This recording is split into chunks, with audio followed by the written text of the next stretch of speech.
That's it. Okay. Welcome to the first online meeting for this new season of the ICOM-CCAS special interest group dedicated to universal accessibility and inclusive museum. I am thrilled to kick off this season where we'll take a step-by-step approach to explore. Sorry, can you maybe take off? Yeah, thank you so much. So we will explore the challenges of museum accessibility, from evaluation to planning, from strategy to research, and engagement to experience. We will work together to address a key question. How can museum professionals foster inclusion and accessibility in their institutions? Over the coming months, our program will delve into session topics around museum accessibility with expert-led discussions held monthly until June. We'll build a progressive dialogue touching on areas like inclusive exhibit design, digital accessibility, and audience development. And as always with the SIG, the idea is that each session will include a time for discussions and then exchange of best practices after the speaker's presentation. Today, we are officially launching this season with a team of evaluation.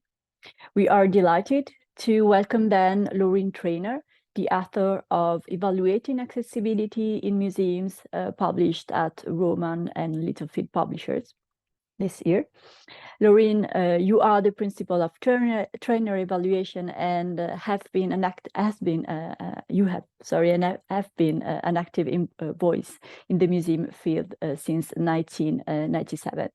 And starting your career as an educator, you transitioned to the role of internal evaluator and are now a highly regarded independent external evaluator.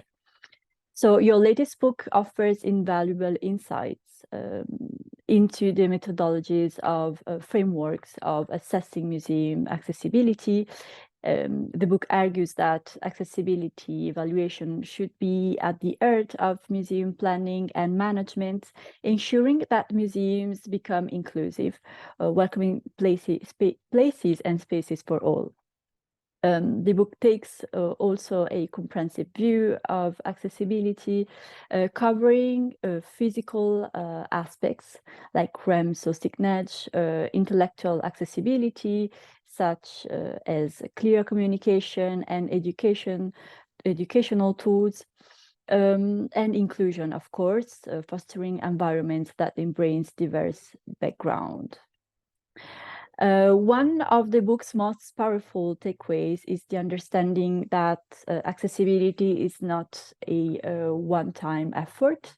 It's an ongoing process of evaluating, refinement, and adaptation to meet the ever-changing needs of our communities. So without further ado, Laureen, we are eager to hear your insights and learn from your expertise. So the floor is yours. Thank you very much. Excellent. Thank you so much, Viviana, and thank you all for joining me. Happy Friday. Good evening, good morning, good afternoon, wherever you might be. All right, let me pull this back down. Let's see. Okay, and Viviana, does that look good on the screen? It's perfect. Thank you so much, Laureen. Okay, excellent.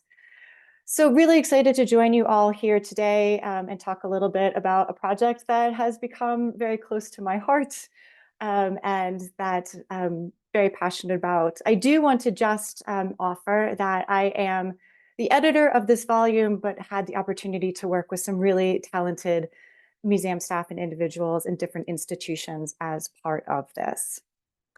And I just want to give a quick call out to the cover. This was a really important part of the book, and I don't think that it always kind of gets that acknowledgement, is choosing the cover art. It was actually one of the most difficult choices I made as I went through this. But what is really special about this is, one, I think it actually just looks really beautiful on the book, but it was co-designed between me and a disabled artist collective. And you can see the name here, Access Gallery.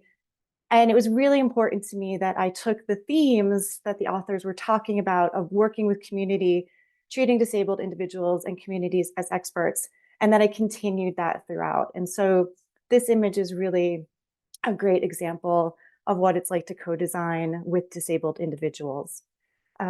They do have a commercial branch.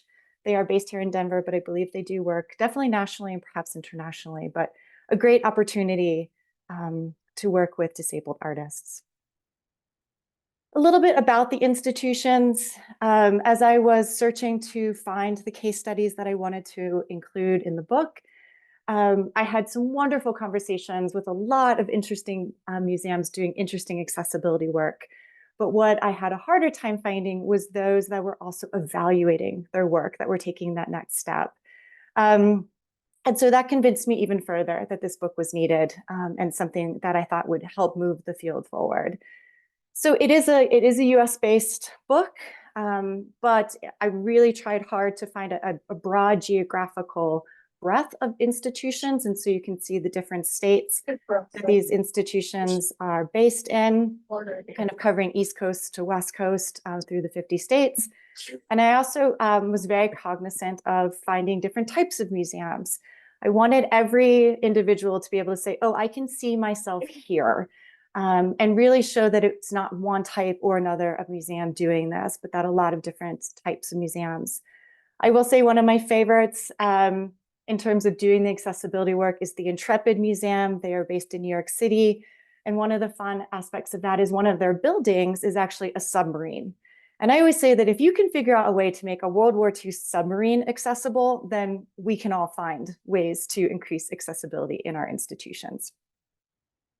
Two things that I do want to touch on, though, real quick before getting into the book itself, and that is language and the idea of person first versus identity first language.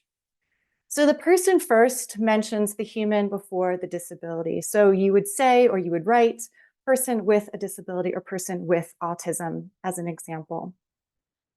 Identity first flips that, and it really acknowledges that the identity of a disabled person is core to who they are. And in many ways, it's a connection to a really important community. And so when saying identity first language, you would say disabled person, or following the example above, autistic person. I will say there is no right or wrong way to use either person first or identity first. The general rule of thumb is that you use person first when you meet a person and you're unsure, and then it becomes their preference. They will let you know, or you will hear how they refer to themselves moving forward. I use both interchangeably in the preface, and I will use both interchangeably in this presentation, because I think it's really interesting to see and hear kind of the difference of using person first or identity first language. And the second part is just talking about disabilities. It's really at the core, accommodations are generally speaking accommodating visitors with disabilities. I have the numbers here for the United States. This is from the Centers for Disease Control. The World Health Organization keeps numbers in a slightly different way, and they look at what they call a severe disability. So it's a narrower group, but it's a good rule of thumb of thinking about 25% of your adult population here in the United States, and I would say that this probably does match the world as well, identify as having a disability. So that's just something to keep in the back of our mind when we start to think about our visitors and the number of people that might be walking through our doors with a disability. Disabilities can be permanent, temporary, situational, congenital, which means you're born with that disability, or acquired. Generally, it is through a disease or accident that you might acquire a disability in your life. And I hate to say it, but most of us will acquire a disability as we age. And so it is something that you can move into and out of in some cases. Can singular or multiple. And I think most importantly for museums and for us to think about, there are visible and non-visible disabilities. And a lot of times I found with different institutions I talk to or work with is they say, well, we don't have a lot of disabled visitors. Therefore, we don't need accommodations. And just two warnings to that is you probably do, but you can't see the disability. So don't fall into that trap of because somebody doesn't look disabled, seem disabled, that they're not. And second, if you haven't created an environment where a person with disabilities feels welcome or can engage or can participate at the same level, then you actually probably don't have visitors with disabilities because you've turned them away. So just two cautions when thinking about this. Really, what this is all to say, though, is people with disabilities are a significant part of your community, no matter where you are and what type of institution you're affiliated with. And so that's something to keep in the back of our minds. But as we move forward with, well, why think about accessibility? Why care? It costs time, money, resources, staff. And then I'm going to ask you to layer on evaluation on top of that. And hopefully by the end, we can kind of talk through about why I believe both of these are important and why they believe they need to work together to really create the greatest impact for your visitor. And I will just preface this is well, it's a sentence I used in the preface. I think it's important and it really sums up. I could probably walk away right now of why accessibility, but you can't be welcoming to all if you're not accessible to all. And I would argue that most of the institutions that you all are part of, that I work with around the world, there is somewhere in their vision statement, their mission statement, their operating statement about the fact that they are welcoming to the community, that they want communities to feel like they belong in their institution. Well, if that's the case, then you need to be accessible to people. This is a great finding that just came out of a multi-year study, but was just published this year out of the Science Museum of Minnesota. And I am going to read the whole quote because I think it's really important. Belonging is felt not just on an individual level, but as a group. Where an individual in a visiting group is not supported, perhaps their identity is not represented, or their access to an exhibit is impeded, the impact is felt by the unsupported individual and the group as a whole.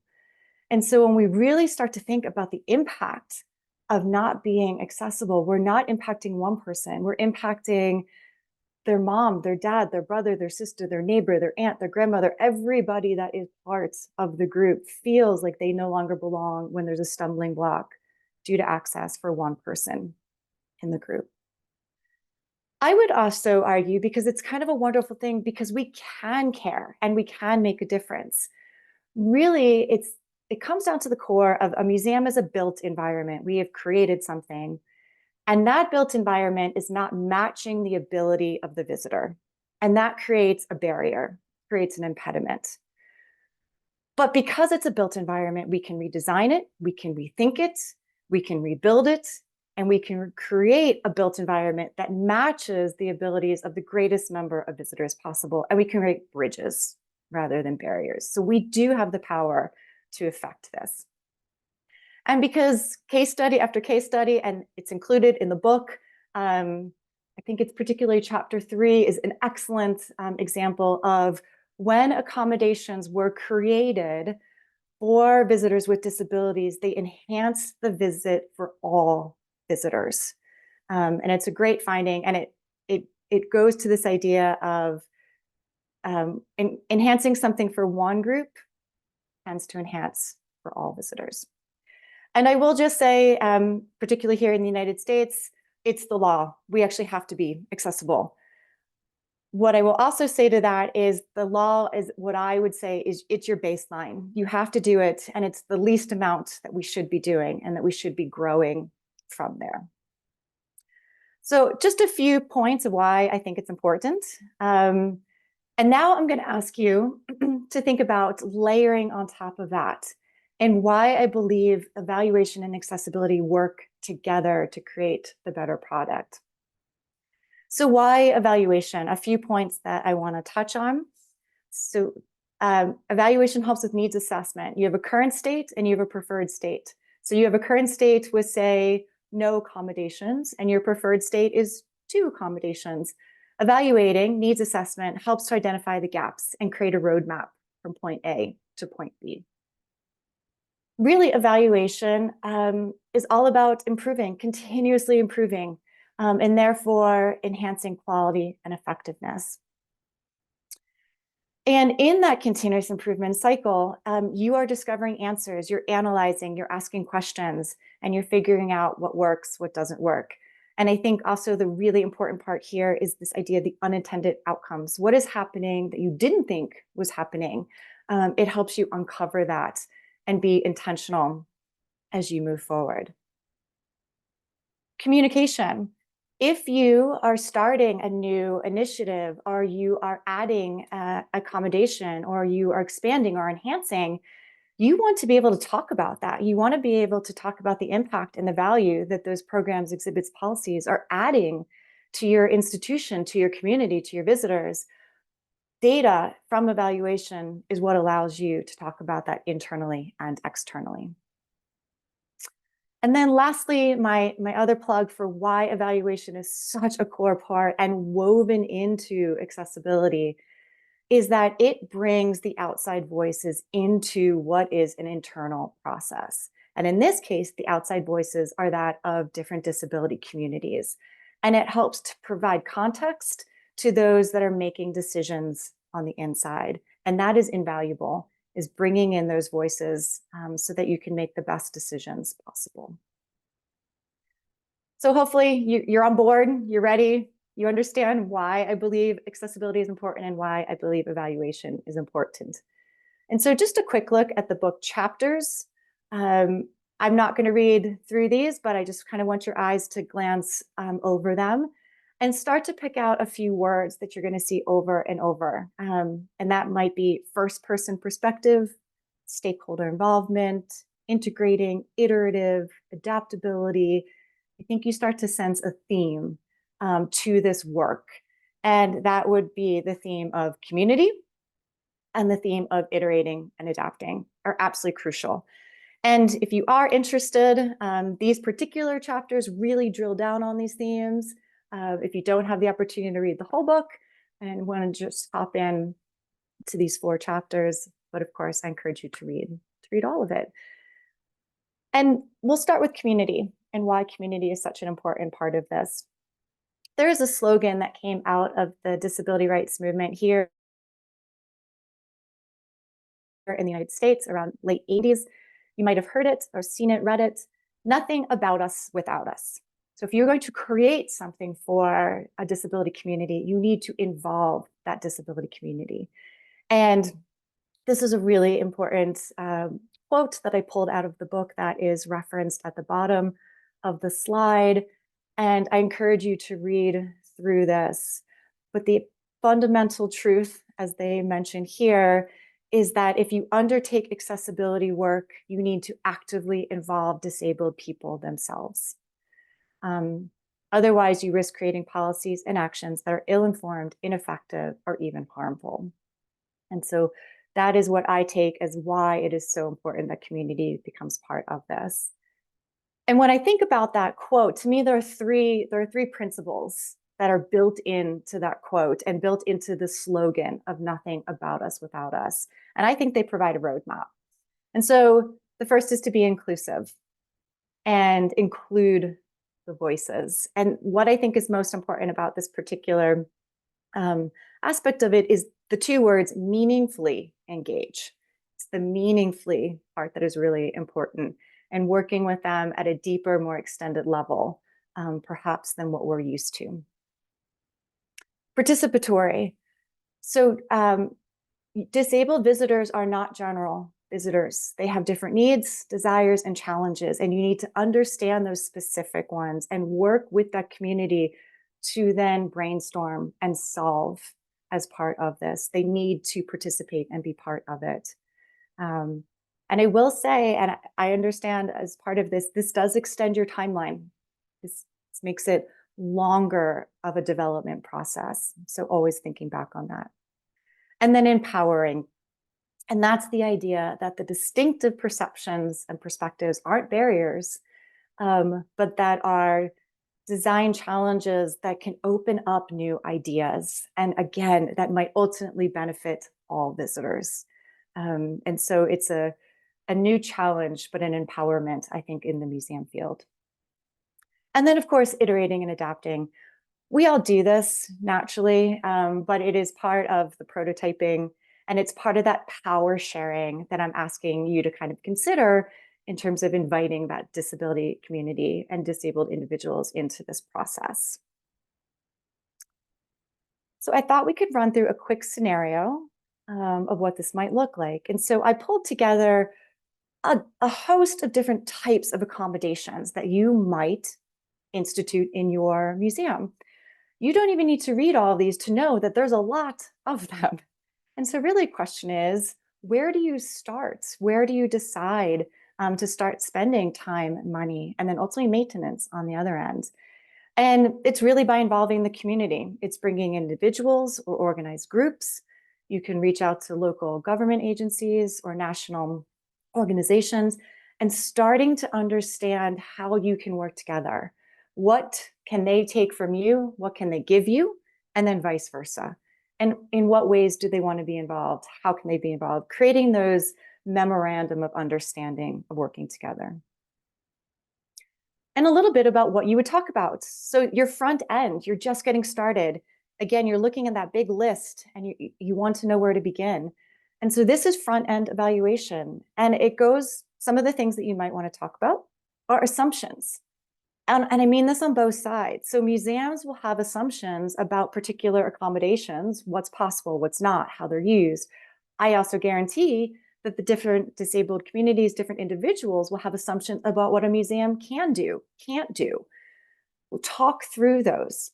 And it goes through this list, work together to envision how visitors are going to access this. Individuals with disabilities have that lived experience of they have accessed and not accessed a lot of different accommodations. So understanding what that means to them, what worked, what didn't, what was a barrier, what was a design win, where within the institution is also part of this. And then, of course, brainstorming ideas. This is all part of that beginning front end evaluation. Excuse me. A few things to think about, and these are lessons learned. This is pulled from the different case studies of the institutions that did that work, that did that front end work, did that prototyping work. And I'm going to just run through a few of them real quickly. But make sure when you invite a disabled individual or different communities in that you have the necessary accommodations for them. This is not, and I'm going to put it in quotes, just a normal meeting. For example, do you have a sign language interpreter? Do you have closed captions? These are all things that you need to think through. And again, it's working with and talking with the community. The idea of both consistent communication and sending out agendas. It's particularly with those individuals with cognitive impairments, being able to see and process the information before sitting down to a meeting is their accommodation. They need that in order to participate fully. Ensuring the appropriate staff attend the meetings. So you might have a point person that is working with this group, and that is great. But that can't be the only staff member in the room. You need to bring in the staff members that are appropriate to the topic that you're talking about so that they hear and see from the individuals and that the individuals can hear and see from the staff. It all goes back to that continued working together and understanding. And then finally, if you ask for feedback, which you are prototyping, you're sharing ideas, you are figuring out what works, what doesn't work, different design challenges. You need to show you incorporated that feedback. Or if you didn't, why didn't you? That comes down to that respect and to the listening to each other as part of this. And then you've worked together, you've brainstormed together, you've understood, you've prototyped, you've now put it out on the museum and visitors come to see it. And this is where your summative evaluation comes into play. And these are some questions, they are not all, they might not be the exact ones, but some of the things that you can start to then ask about what is happening with these accommodations now that they are out on the floor. Are they working as intended? Do people feel more welcomed? How are they engaging with them? And I think the The idea behind all of this and why it is so important is because this is your impact. This is how you are showing you are making a difference. It's the data behind it, and it's the change that you've created between that built environment that didn't match abilities and a built-in environment that creates that bridge.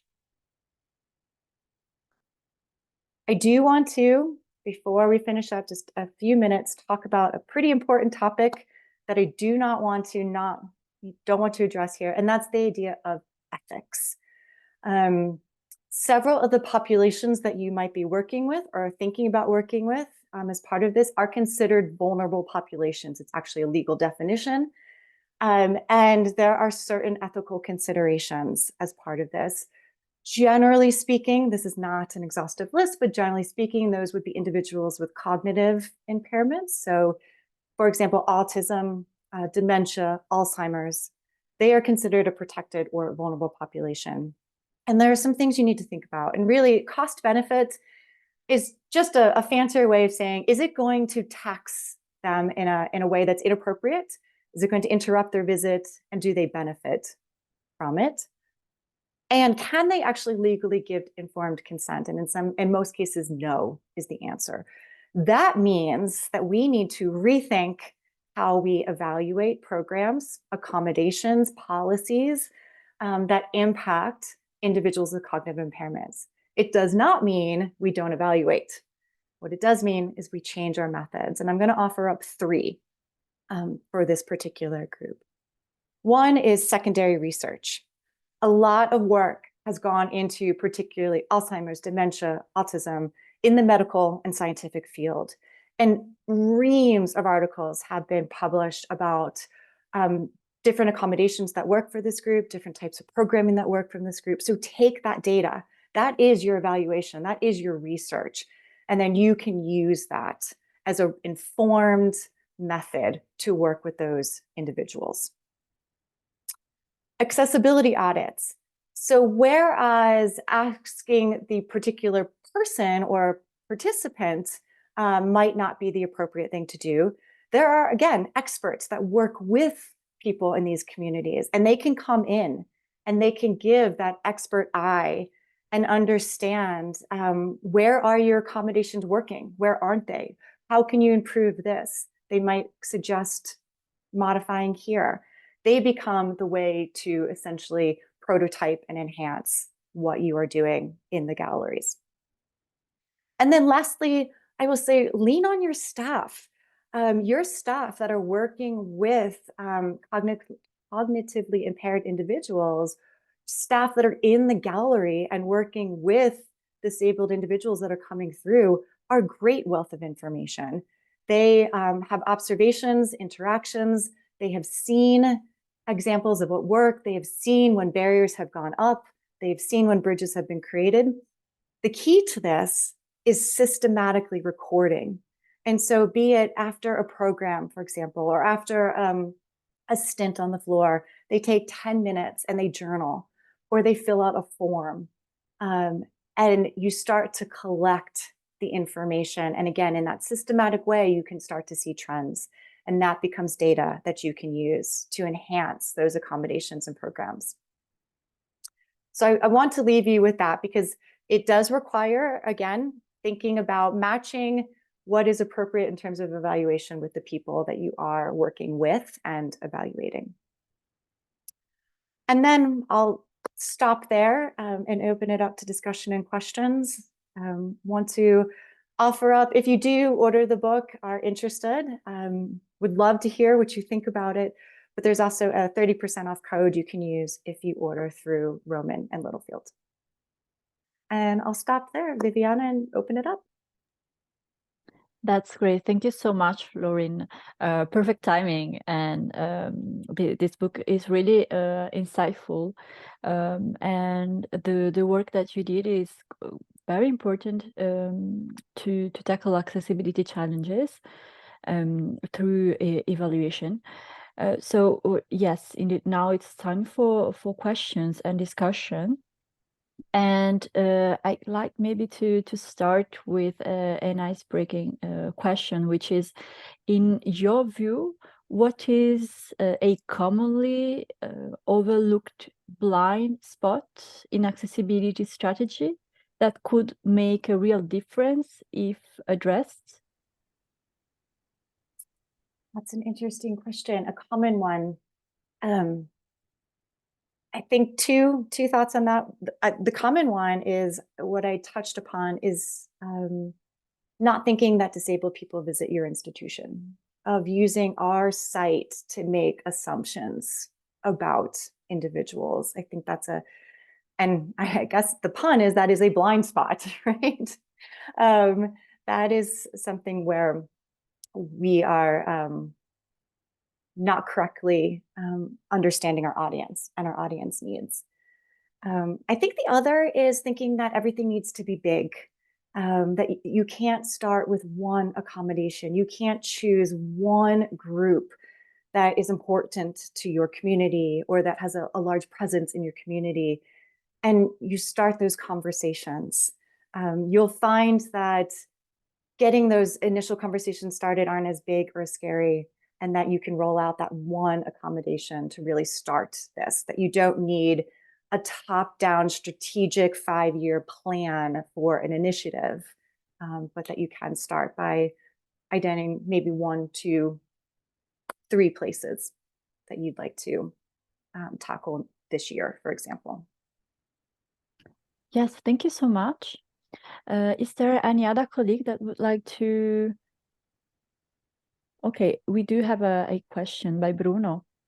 Would you like to raise your hand, Bruno, or do you prefer that I read? Yeah, as you want.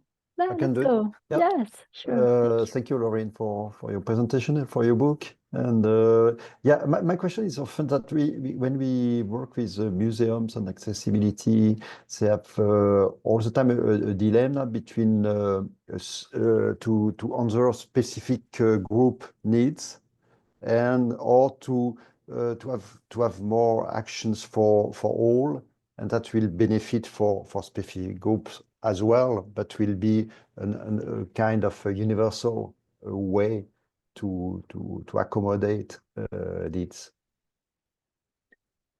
Yeah, Do you have do you think that in evaluation we have to give priority for one or the other? I would say evaluation is not going to tell you to give priority. Your institution should have, should get together, understand, and choose your priorities. And priorities come from a lot of different priorities come from, for example, who is your community? If you have, you mentioned Braille or ASL, so if you have a large community of deaf or hard of hearing, that would be a place to start. So but then within that, there's so many. So understanding the deaf and hard of hearing community is fascinating. A lot of it depends on when in life you went deaf. So most people who are deaf or hard of hearing aren't born deaf. And if you're not born deaf, you actually probably have a lesser chance of having learned Braille in your life. Generally speaking, if you go deaf as an adolescent or as an adult, you don't learn Braille. And so ASL might be what you use, or closed captioning, or an assistant listening device. Again, deaf and hard of hearing is a huge range, and that's where the hard of hearing comes in. And so it is really, that becomes that part of talking to your community, bringing in different groups of people and understanding what would serve the needs of the majority of that community the best, and starting there. And then you might be able to layer in additional accommodations as well. But I do think the idea of Braille, whereas I love as an accommodation, is not a universal accommodation for deaf and hard of hearing. And so I think that's just an important part that I want to throw out. And that it really comes down to understanding the community as part of that. But it really goes back to, and I guess I'll cycle back to your original, Bruno, is that it depends on what the institution has identified as priorities. And then that helps to set the tone for then which community you engage with, how you engage with them, and what types of accommodations you start with. And I think the point of all of this is you start somewhere, but then hopefully you continue to build. And that idea of you continue to iterate. So you might find that the first accommodation you put forth was okay, right? Some people used it, it helped some, but it wasn't what you hoped. And so then you start to understand, well, why? What are we missing? What can we add? What can we take away? What can we change to increase the utilization, the engagement, the value of that? And then you try again and put something else out there. And it goes back to what Viviana said in the beginning, is this is never complete work. Like most things in museums, right? We're always learning, we're always moving forward, we're always trying something new. And I think we need to take that ethos and bring it to accessibility work. That we don't put up an exhibit and, science is done. We've talked, we're done discussing this. There's nothing left to learn. No, we're always changing, adapting, learning. And we need to bring that to thinking about accessibility as well. Thank you. That's great. Yeah, and it seems that Arina, you do agree with that, isn't it, Arina? Would you like maybe to share your experience in the Balkans? Yes, I like to mention that only 7% of the visitors with visual impairments on the Balkans can read Braille.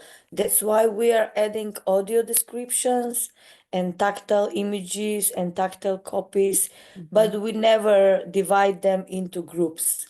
We say our museums are for all, and we cover blind, autism, and we never mention disability because we are working on social model, not medical model.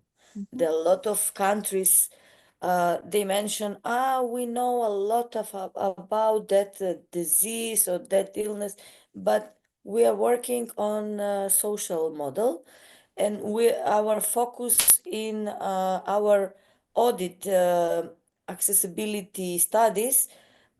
First, we are starting with physical obstacles, then with the program obstacles. We are talking about sensory impairments, intellectual impairments, physical impairments, but we never mention for whom we are working on.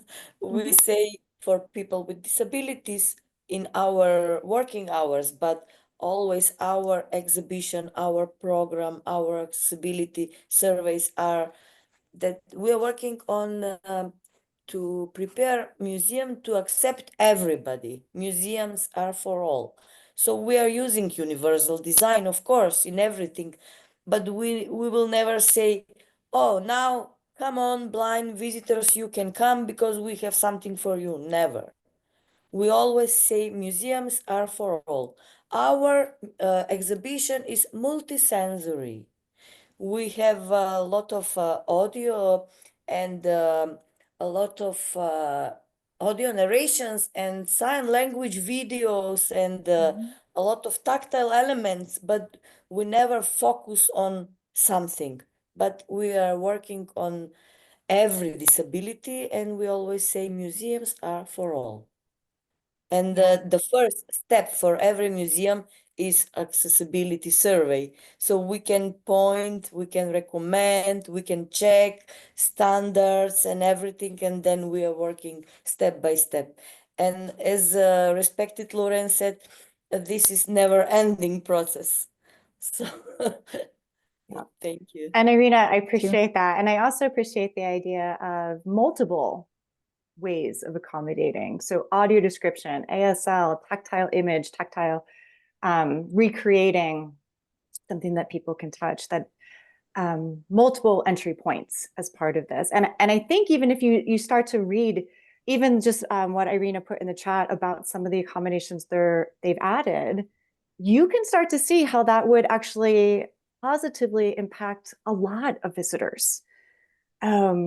Audio descriptions, yes, for people who might be hard of hearing, but also if it is loud that day, or I am a little far back from the video and I actually can't hear because the sound is right in front of the video. Tactile images or objects yes, that is meant for those who have sight impairments so that they can feel. But I mean, tell me, none of us don't want to go up and feel something that's tactile and experience that, right? That is enhancing my understanding as a sighted individual. And so that's really where all of this comes into play in terms of, yes, it is benefiting one group and multiple. So it is changing that built environment to match more abilities, but it's benefiting all of us as part of that. Can I share some publications which are free to download? Sure, maybe you can write in the chat. Yeah. Okay. Thank you. Thank you, Irina. Is there Any any other other thoughts? question? Yeah. I could talk about this for days, so let me know. Alexander? Alexander, yeah. Yeah, maybe I can, like, first of all, congratulations on the book. Like, I didn't read the whole thing, but like the chapters I read, I think you found, the authors you invited found a very nice middle ground between the impossibility of being totally evidence-based, and like you mentioned a couple of points, like for example, impossibility of getting an informed consent for a more traditional way of gathering data, but also how you authors approached the possible ways of collecting data, and said, like, if there's no way, then like you work something out yourself and look how it works. But my question is more, how do you think will this equilibrium, like this balance of evidence-based approach and say narrative approach, work out in the future? Because what I've heard from many museums was that we don't collect data because our sponsors don't want that. So they don't want to hear that like some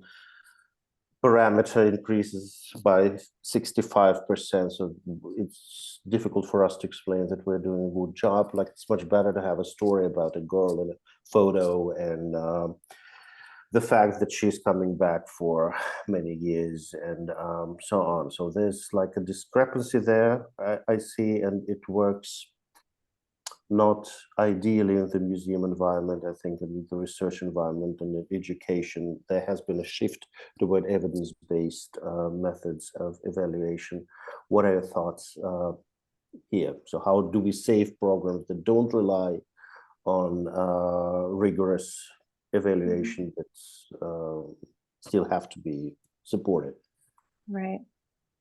I think I have two initial thoughts to that, but I would also love to open it up because you all are, dealing with this in your own institutions.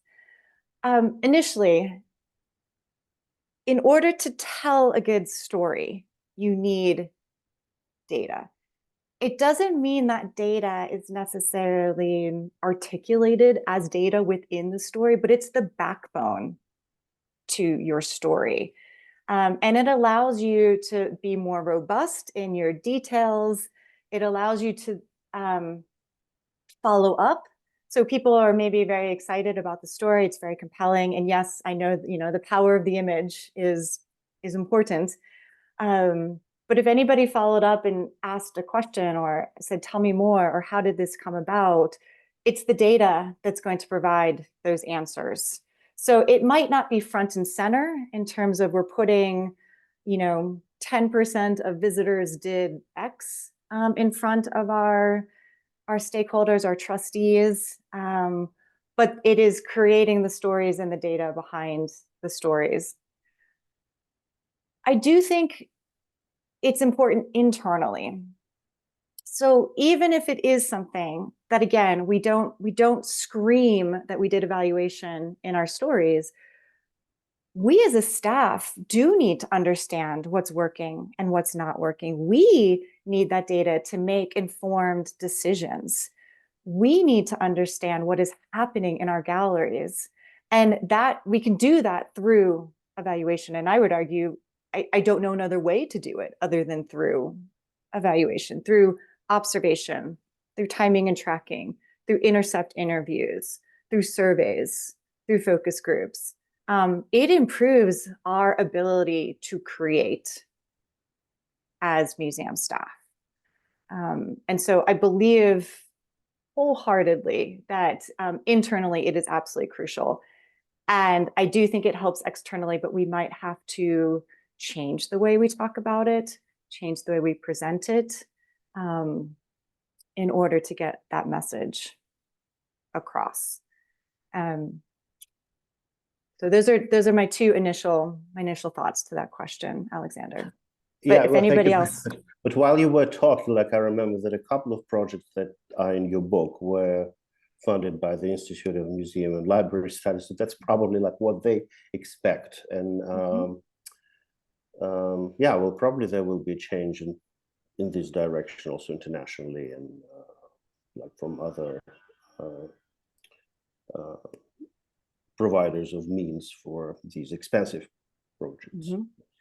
Yeah, and you were absolutely right. So in the United States, we have the Institute of Museum and Library Services.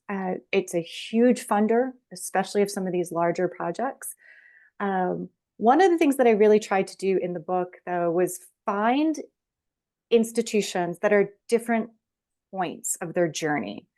And so, yes, several of the bigger institutions did multi-year studies with IMLS funding, but there are a couple smaller institutions that did not have IMLS funding, that did it for different reasons. And so I really wanted to show that you can start small and you can find yourself, whether it's, for example, the Dallas Art Museum. It was one exhibit that they did. And they built evaluation into that exhibit, but that was an internal decision. That was something that they had a lot of questions about this. And so they built evaluation into the exhibit process. And so it can be this idea of it's one exhibit, one program that you're evaluating, or again, to your point, you might have a multi-year grant where you have to look at some of the data. Great, thank you. There's another question, I guess, by Vasiliki. Hello. Hello. Hello. I'm Vasiliki. I'm from Greece. I was working at an NGO for people with blindness. And I had to do a similar evaluation of a program that we had. And we didn't have any data, neither from other NGOs or other organizations, and neither state data. And we had a large difficulty to gather information and reach out blind people. So I would like to ask if there is any creative way to have access to them and reach out. So let me just double check. So ideas for reaching out to a specific community, or ideas for accommodations that would benefit the blind? To reach out and then to be able to make groups and evaluate and discuss with them. Yeah, that's a great question. Thank you. And I think it's a huge stumbling block for institutions who haven't traditionally worked with disabled individuals or communities, is this idea of like, well, who do we talk to? Where do we start? I would say if you don't already have a relationship with a group, or even just a person within the community, that can start to help you create those relationships. I will say here in the United States, and I'm sure it varies, but each city in the United States has, generally speaking, at a certain size, an office for disabled individuals. It's the office that provides access at a citywide level. And so that is a great place. They are tapped into the different communities that you are looking for, because they are tasked of creating accommodations. And so if you are just looking for who should I be talking to, where do I start, who's a contact, can you introduce me to somebody? that's an excellent place to start. The other place to start, and again, this is US based, and I don't know if it's the same in other countries, but a lot of large national organizations, so Association for the Deaf and Blind, they have individual regional chapters throughout the country. And their goal is to help improve access. And so they want to figure out who's doing this work and help move that work forward. And so they're another great place, whether it's based in your city or based in your region, of just calling and saying, who do you know, for example, in Denver? Who do you know in Denver? I don't know, we'll go with mobility impairment. Who do you know that I should be talking to? Who can you introduce me to?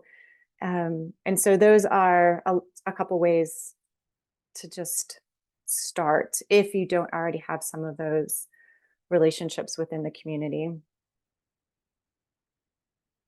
But again, I would love to hear, how all of you, started or reached out or begun some of those conversations. Because that sometimes is the hardest part, is just beginning the conversation and making sure that you can keep it moving, right? And that kind of goes back to a little bit what we talked about, is that consistent communication, checking in, providing information. Thank you. Usually because those surveys are online, they don't reach the audience through email, from my experience. And also, let me think. I think there is not. There is also the problem with GDPR, because I had that problem. I reached out a university to reach out by themselves, the disabled persons and students. And they told me that they couldn't repost my survey because due to GDPR issues. So that was a block, and we couldn't communicate with university students, for example. I'm saying as an example to have in mind. But yes, I think it's also not very straightforward communication, the online one. But for the moment, that was the only thing that we could do. Great, thank you. I would say just one thing in terms of the university students who are reaching out is, yeah, sometimes there are barriers, legal barriers, ethical, institutional review board barriers to getting a survey out. But there's also maybe thinking about flipping it, and maybe it's inviting the students to your institution and then talking to them there. Hosting an open house, for example, might be a way where the university is providing that barrier for reasons, for privacy reasons. But that perhaps a way to do that is inviting the students off of the campus, but bringing them into the museum and then talking to them as visitors. And if they're university students, potentially as adults, and getting some information that way. So just as a thought of trying to troubleshoot what this might look like. Thank you. Oh, okay. Thank you very much. Maybe I do also have a last question, which is related to sustainability.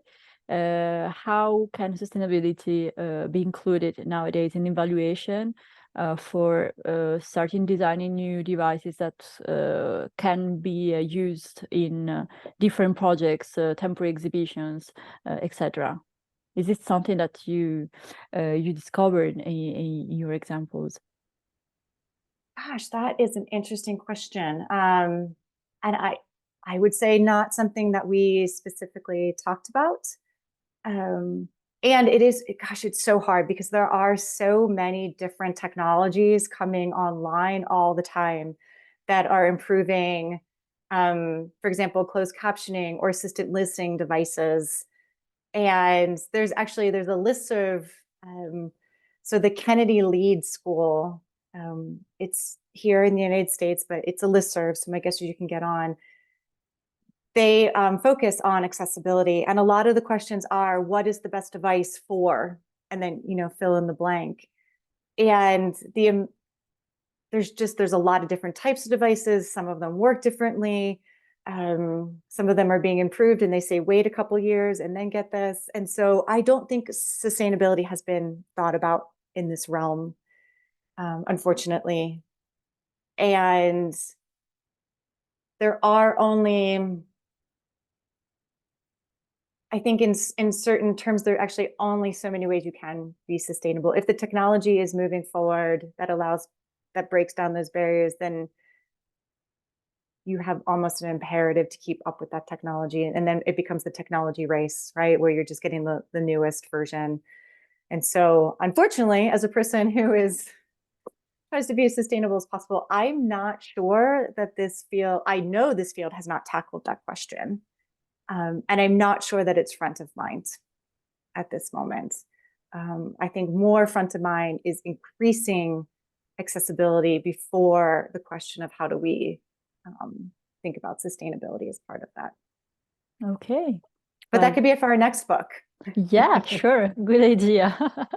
Thank you so much. Thank you so much, Laureen. Thank you so much for all the participants. We were more than 35, which is a very good start, I guess. And you are joining from different countries, from indeed Austria, different parts of Europe. I think also from the States, from Canada. So that's a really good start. Thank you so much for joining us today from Kenya as well. Wow, thanks. That's a good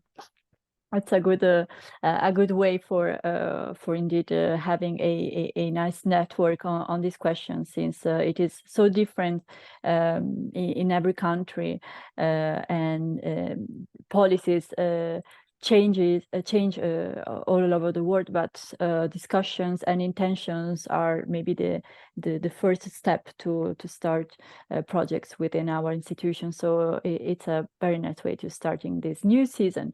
Thank you so much again. I'm sorry, but we are running out of time. So I just want to say that please don't miss the upcoming sessions. The next one is planned for January 10th. And it will be dedicated to planification and strategy with Maria Chiara Ciaccheri, who is connected today. So, ciao, hi, Maria Chiara. And then there will be an online session for every month from February to June with policy, thanks to Delphine Armel from France. Then research in March with James Hudson and Piper Hudson.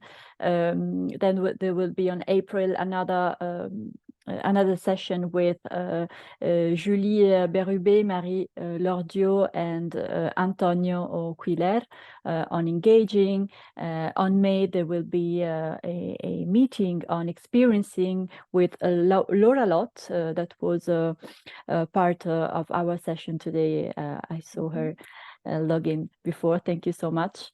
And then finally, we will end on June with Raffaella Rossorici, who is the co-coordinator of this special interest group, and she will present a project that with some colleagues here, Alexander, Hanan, Eva, etc., they are bringing out on designing a inclusive tool from the poster that you know. Well, again, thank you so much. Would you like maybe to say a last word, Laureen? Sure. I just want to, I feel honored to kick off this series. What a great honor to begin this conversation that I know that you're going to continue over the next 6 months. I did put my email in the chat, but I'm going to do it real quick because it might have fallen to the bottom. If you would like to get in, oh, sorry, I can't type and speak, in touch with me, and chat further about this. I hope you enjoy the book and get a lot of great ideas. And thank you for having this conversation and for talking about this. The more we talk about it, the more we can change and we can grow with it. So thank you. That's great, thank you. Maybe would you agree if I send an email to all the participants with the slides and maybe the link to the book? Sure, that would be great. Perfect. So I will remember to send you the slides as part of that. But thank you all. Thank you. Have a great Friday. Have a great weekend. And thank you we'll so keep much. moving forward. All right.